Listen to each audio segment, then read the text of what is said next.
Ya, kita lanjutkan. Jadi kapitulasi Tuntang adalah perjanjian antara Belanda dengan Inggris atau Belanda Perancis dengan Inggris, yaitu di bawah pemerintahan Jensen dengan pemerintahan dari Inggris, dan sering disebut sebagai awal pemerintahannya Raffles atau akhir pemerintahan Belanda sebelum digantikan oleh Inggris.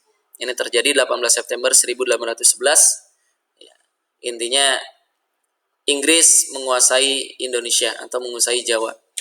Nah, pemerintahan Inggris di Indonesia diwakili oleh Thomas Stamford Raffles ya, tahun 1811 sampai 1816. Ini beberapa bidang yang akan kita bahas.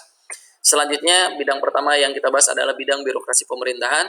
Kalau tadi Daniels membagi 9 prefektur, nah kalau Raffles membagi istilahnya dengan karesidenan ya, ada 16 karesidenan. Yang kedua, sistem pemerintahan feodal benar-benar diaplikasikan oleh Raffles ya.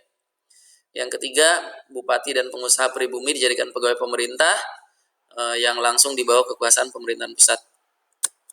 Selanjutnya dalam bidang ekonomi dan keuangan, adanya penghapusan pajak-pajak yang dulu oleh Daniels dihidupkan lagi, yang pada masa VOC sudah dilakukan oleh Daniels lakukan, nah oleh Raffles dihapuskan.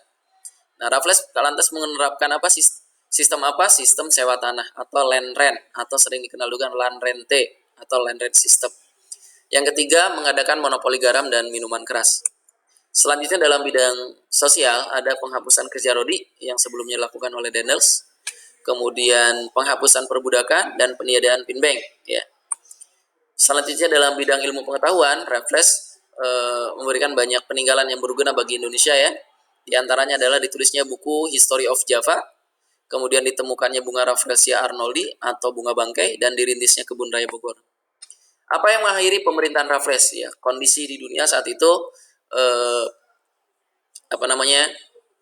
Napoleon kalah, dan ada perjanjian yang dikenal dengan Convention of London, di mana nanti Indonesia ataupun Jawa dikembalikan kepada Belanda ya.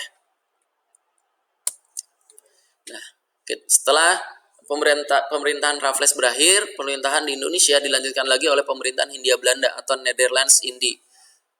Nah, apa saja yang berubah? Ternyata kembalinya lagi Indonesia kepada Hindia Belanda ini tidak langsung dipimpin oleh Gubernur Jenderal, tapi dipimpin dulu oleh 3 orang ya, yang dikenal dengan Komisaris Jenderal. Ada 3 orang, namanya Elliot, Boschkes, dan Van der Capellen. Dan setelah Komisaris Jenderal ada, kembali lagi ke Gubernur Jenderal. Gubernur Jenderal pasca Inggris berkuasa ada Van der Capellen ya. Karena keuangan yang terus minim ya, Van der Capellen juga akhirnya tidak sanggup, digantikan oleh Van den Bosch, dan Van den Bosch mengeluarkan kebijakan yang dikenal dengan sistem tanam paksa ya, Van den Bosch ini. Nah, Van den Bosch mengeluarkan sistem tanam paksa dengan alasan-alasan sebagai berikut. Ini yang melatar belakanginya. Selanjutnya adalah ini aturan-aturan tanam paksa ya, ada dalam Stadblad ya, tahun 1834 nomor 22.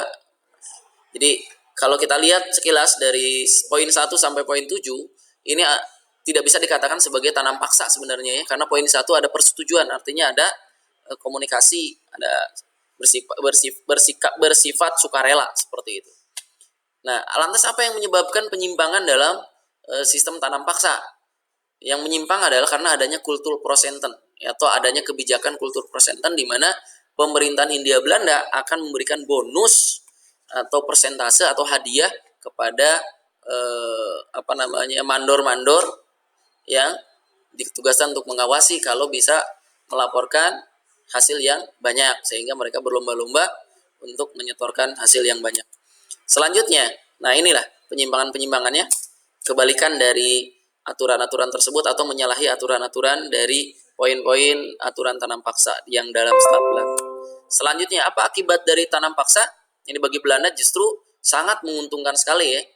Hasil tanaman ekspornya dari negeri jajahan dan dijual dengan Belanda di pasar Eropa. Pelayarannya juga jadi ramai. Kemudian pabrik-pabrik gula juga akhirnya dikuasai, dan Belanda mendapatkan keuntungan yang sangat besar dari tanam paksa. Tapi bagi Indonesia dampak negatif lebih dominan dibandingkan dampak positif ya. Kemiskinan, beban pajak, kelaparan, kematian.